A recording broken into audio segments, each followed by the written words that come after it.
Salut Julia, comment tu vas? Ça va très bien, merci. Toi? Très bien, merci.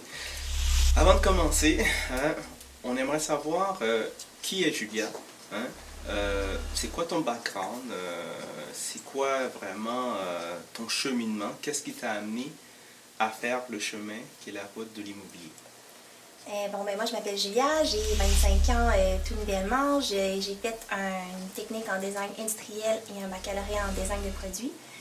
Puis à la fin de mon baccalauréat de 3 ans, à la dernière session, je me suis rendu compte que ça faisait quand même 6 ans que j'étudiais là-dedans, mais que j'avais pas envie de faire ça. Et donc là, en parallèle, en même temps de finir mon bac en design de produits, je me suis intéressée un peu à l'immobilier parce que ma sœur est là-dedans. Elle a une compagnie de construction et de rénovation. Puis mon père s'est beaucoup intéressé à ça. Puis c'était quand même, on voyait plein de séries télé sur l'immobilier. Fait que là, ça m'a intriguée un peu. Donc j'ai commencé à regarder sur Internet c'était quoi, puis c'est quoi que ça peut apporter aussi, puis à quel point ça pouvait être puissant. Donc ça m'a vraiment intéressée. Donc j'ai acheté une formation en immobilier de base que j'ai fini en même temps que mon baccalauréat.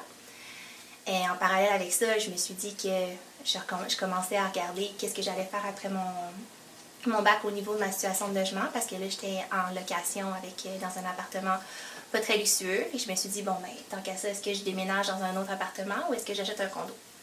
Donc là, je regardais pour ça. Puis en regardant les condos, le marché immobilier en plein COVID, qui était très, très cher, je me suis rendu compte qu'au niveau de ce que je pouvais avoir en condo, c'était pas très luxueux pour le budget que j'avais, mais que je pourrais avoir quelque chose un petit peu moins luxueux, mais pas beaucoup, qui serait un duplex, qui m'aiderait à payer mon condo. Fait que je me suis dit, ah, ok, c'est vraiment intéressant. Donc de là, j'ai commencé à regarder les plex.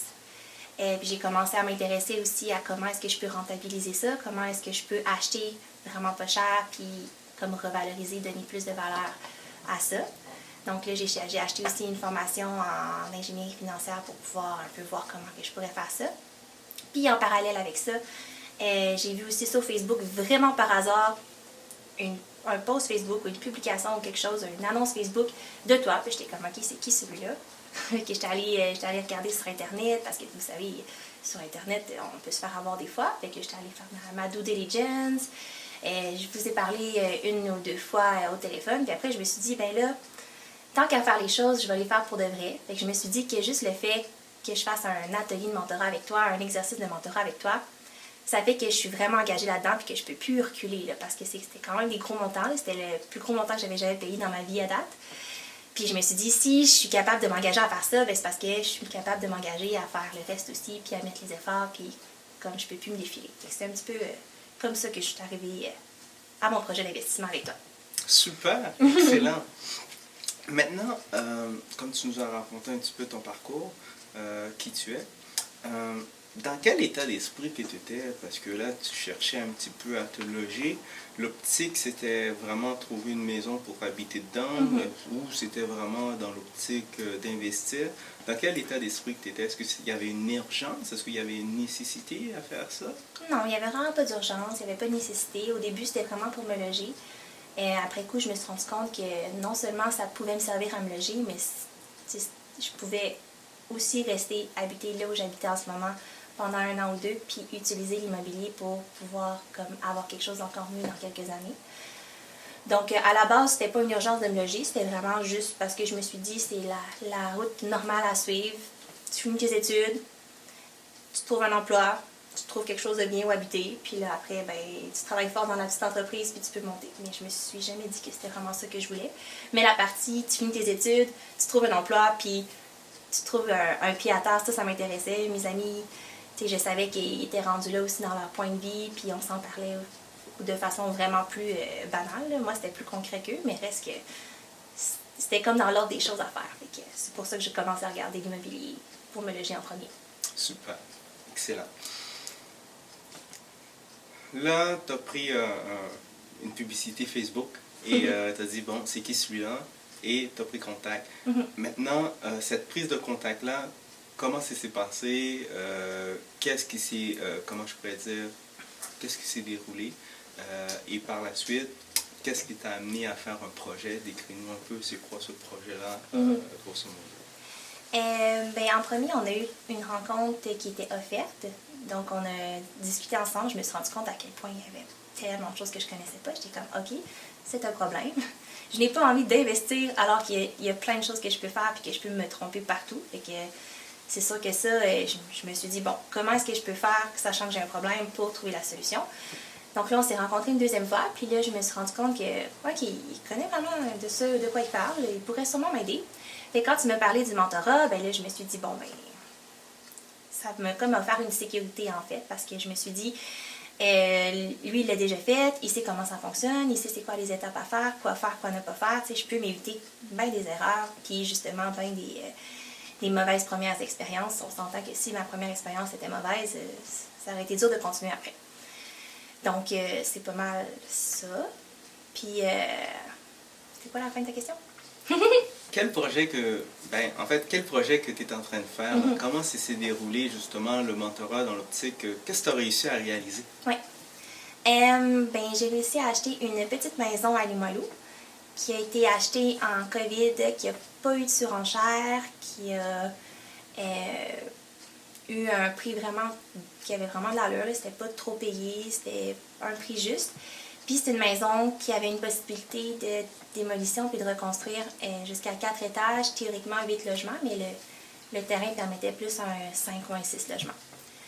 Donc, ce qui a été un petit peu plus complexe dans le contexte qu'on était à la maison puis que le marché immobilier était en feu, c'est que j'ai fait plusieurs demandes de visite, mais il y avait tout le temps des offres d'achat acceptées sur toutes les propriétés.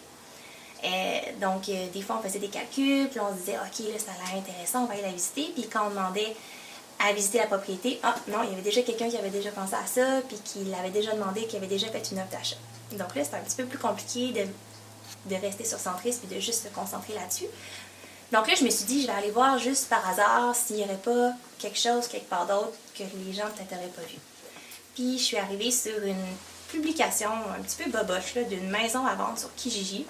Les photos étaient glauques, vraiment sombres, ne mettaient vraiment pas en valeur la maison. Puis c'est une maison qui était en vente depuis 3 mois, ce qui était quand même rare là, dans le contexte de l'immobilier de Québec à ce moment-là.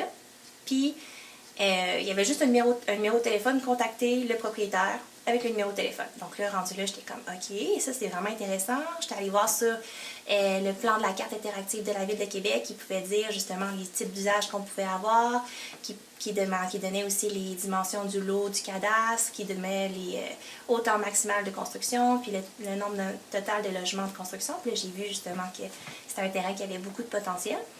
Donc là, à ce moment-là, je voulais pas manquer ma chance. Donc, on a fait l'appel ensemble. Tu as fait le premier contact avec le client avec moi. Puis là, on a réussi à avoir une date pour faire la visite.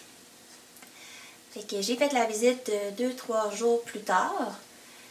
J'ai posé plein de questions, là, comme si c'était vraiment pour moi qui m'intéressait cette maison-là. Je voulais pas dévoiler, comme tu m'avais dit, je voulais pas dévoiler mon jeu, qu'il y avait quelque chose de vraiment plus intéressant avec cette propriété-là avant qu'il accepte la promesse d'achat. Donc, j'étais allée visiter la maison, j'ai vu qu'elle était mieux sur les photos, mais tu sais, c'était pas de gros luxe, mettons. Donc, j'ai fait une promesse d'achat au vendeur. Ce qui est arrivé en plus de ça, c'est que je l'ai demandé à mon courtier hypothécaire de le faire. Puis il a oublié de le faire, il a oublié de l'envoyer. Donc là, une semaine après, je recontacte le vendeur, je lui demande allez-vous reçu ma promesse d'achat? Allez-vous me donner une réponse? Puis le vendeur il me dit mais j'en ai pas de promesse d'achat. Ah, ok, d'accord. Donc, est-ce que je peux vous amener en main propre ma promesse d'achat? Donc, j'étais allée dans le jour et même lui porter, le signer. C'était fait à ce moment-là. Donc là, il restait à déboguer le financement parce que j'ai pas eu un gros salaire dans les 2 dernières années. Je travaille en restauration à temps partiel. En plus, en temps de COVID où ça a été fermé la moitié du temps. Donc, en bout de ligne, j'ai fait quelque chose comme 22 000 $ cette année-là. Une moyenne de 22 000 $ de salaire qu'ils pouvaient calculer là, pour l'emprunt. Donc là, j'étais comme, OK, donc ça me donne une capacité d'emprunt de 75 000 $. Ça le fera pas.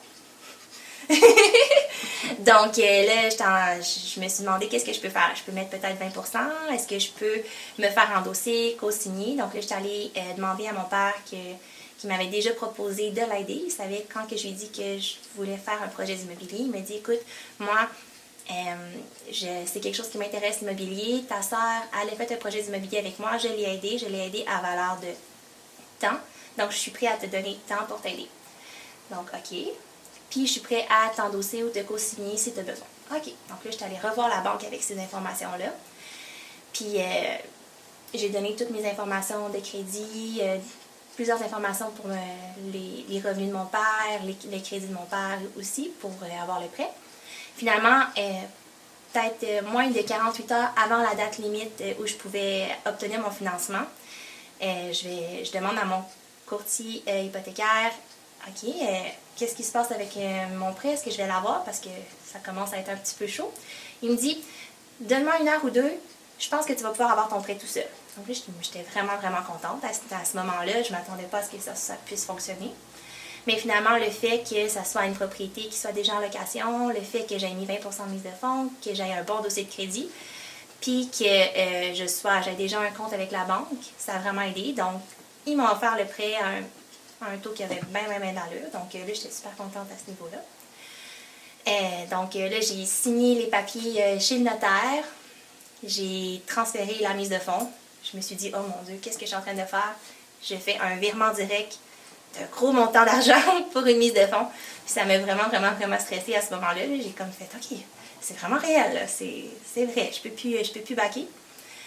Puis je me rends compte, après coup, 2 jours plus tard, je me suis dit, là j'avais vraiment trouvé que c'était dur, là. Mais je suis sûre que dans 1 an de ça, je vais me dire, c'était vraiment des peanuts, en fait, là.